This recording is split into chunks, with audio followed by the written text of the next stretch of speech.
A year ago at this time, I wasn't particularly high on a young man by the name of Buzelis. I thought he was a little thin and would take time to adjust to the NBA. We know he's not Tony Kukoc yet, but this young man's in a similar situation, Cap. He is. Let's look at the bright side. Very athletic, long and lanky.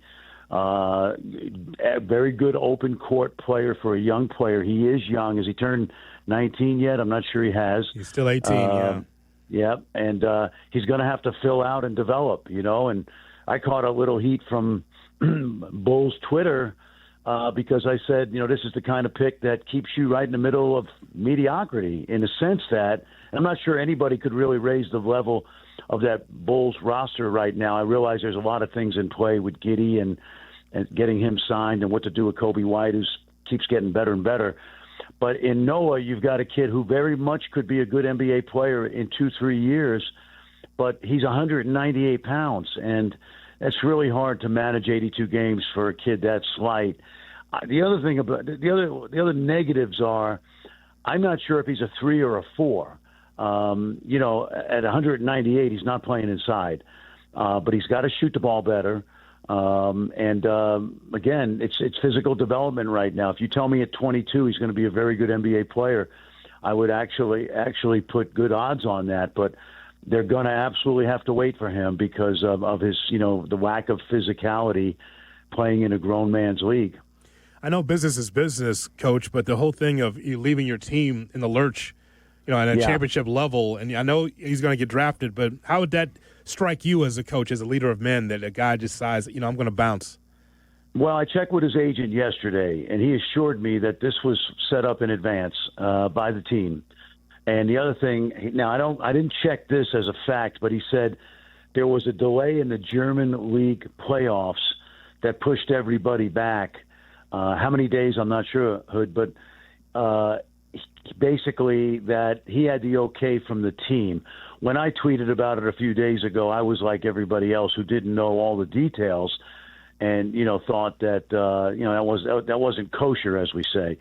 But the agent said that this was a deal between the team and the young man. And it's ironic because either he wasn't playing well or they weren't playing him that much in the BBL, the German League finals, because he was only averaging 3 points and 4 rebounds a game in the first 3 games of the finals. And I'm not sure that it wasn't because they didn't want to count on him the rest of the series, knowing he was leaving for New York. So I'll give him a pass on that.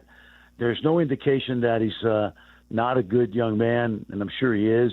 And by the way, it's another one of the French connection to the NBA. 5 last year. I think we had 3 in the first 19 last night. France is now producing.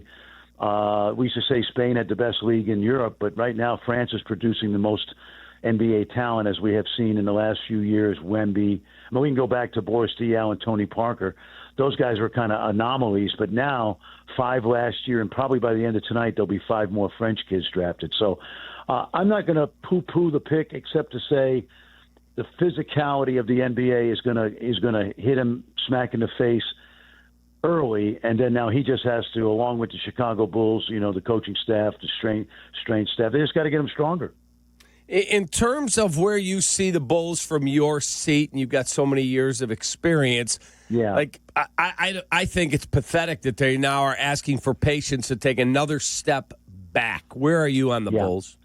Well, I think that's something, you know what, Cap? I remember when I was with you last year at this time, we said the same thing, and I think sometimes, I'll say it this way, and I know Arturis coached against him when he played at Seton Hall. Mark Eversley is a good NBA guy, but let's face it. Sometimes when you're a general manager and you're in a position for 2, 3, 4 years, and the team seemingly is running in quicksand, the easiest thing to do is take another young player and say, "Hey, we really like this kid, but you got to give us a couple of years with him."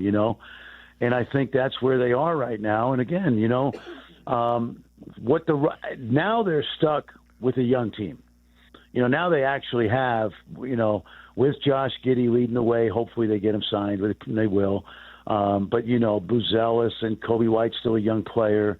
and now the kid they drafted, Essengue.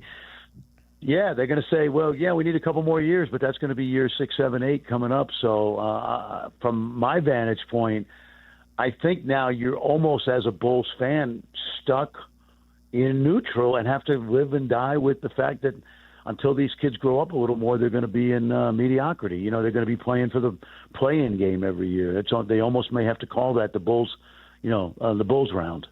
Wow. Coach Fran Fraschilla with us on the Kap and J Hood Morning Show on ESPN 1000 and our YouTube channel. Coach, I was telling Kap this morning that I would have preferred Derek Queen in that spot. I think he's more ready-made because the Bulls are bereft of size in the painted area, as we say. And so Essengue, as you've been saying, more of a project. Yeah. What do you think of the big guy Queen in that spot rather than Essengue? I liked him. I liked him a lot. Now I don't know Hood all the background. He's a Baltimore kid. I always loved Baltimore kids because they play with the chip on their shoulder. They're like the kid from Milwaukee who doesn't get the attention that the Chicago and Detroit kids get in the recruiting process. But Derek was a very good player in high school. Played, he was one of 4. How about this? One of 4 Montverde Academy kids to go in the first round last night, starting with Cooper Flagg, McNeely, and I'm trying to think of the 4th one, but there were 4. Trust me on that. And Asa Newell, who by the way would have been another guy that would have been right in the wheelhouse, who I think dropped a little bit, 6'9" rebounder. Now, again, you don't want to duplicate Buzelis, so you're taking another forward, and you can't get Malawach, who would have been just absolutely ideal, and he went 10th. Then I think you're dealing with. I think here's what you do: you're dealing with production, which was Queen, although he's a young player, versus projection, which is Essengue. And now that I think about it, boy, I would have loved to have seen them, maybe give up somebody to move up to get a guy like Malawach, but that didn't happen. I like Derek Queen. He's very skilled. He reminds me of the kid in Houston, Sengun, the Turkish kid, because he's really a good passer. Handles the ball great for a 6'10" kid in the open court.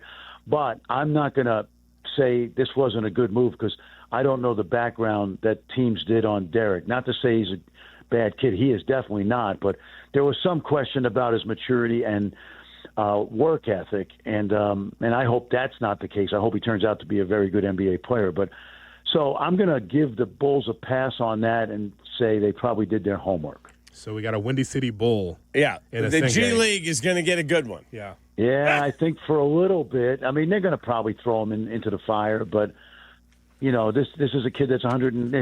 I'm going to give him credit. He's probably 202 pounds by now.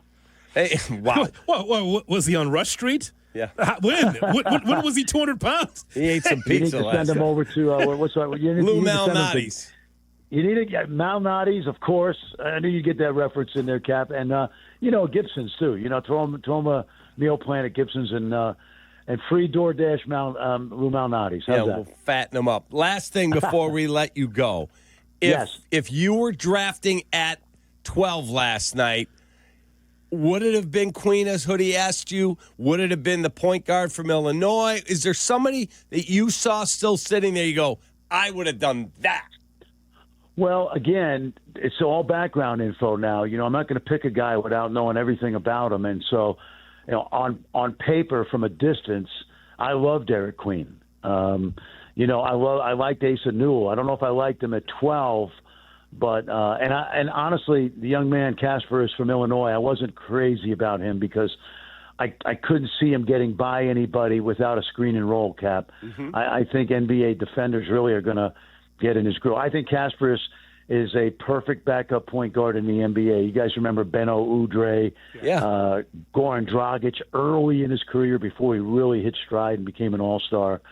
But I see Casper as a kid that right now he's just a rotation point guard, come off the bench for Miami. I wasn't high on him because I didn't think he had the requisite athleticism to get by, elite NBA defenders. So off the top of my head, now the other guy I really liked that went a little later, I think he went 18th or 19th, is I liked Béranger more than I liked Essengue, the other French kid who's 6'9", 230, and also 18 years old. I think his upside is tremendous. If I had to roll the dice between the two French kids, it would have been Berenji for me because he is a prototypical NBA run the court, catch lobs, block shots, rebounding big man, especially if it looks like they're going to deal Vooch here sometime soon. So that would have been the guy for me. I would have taken a hard look at Derek Queen, but then I would have also taken a hard look at Berenji, the other French kid, who's more of a center, obviously, than Essengue is, who's a hybrid forward right now. Hey, man, have a great day. We appreciate you. You're the best. You got it, Cap.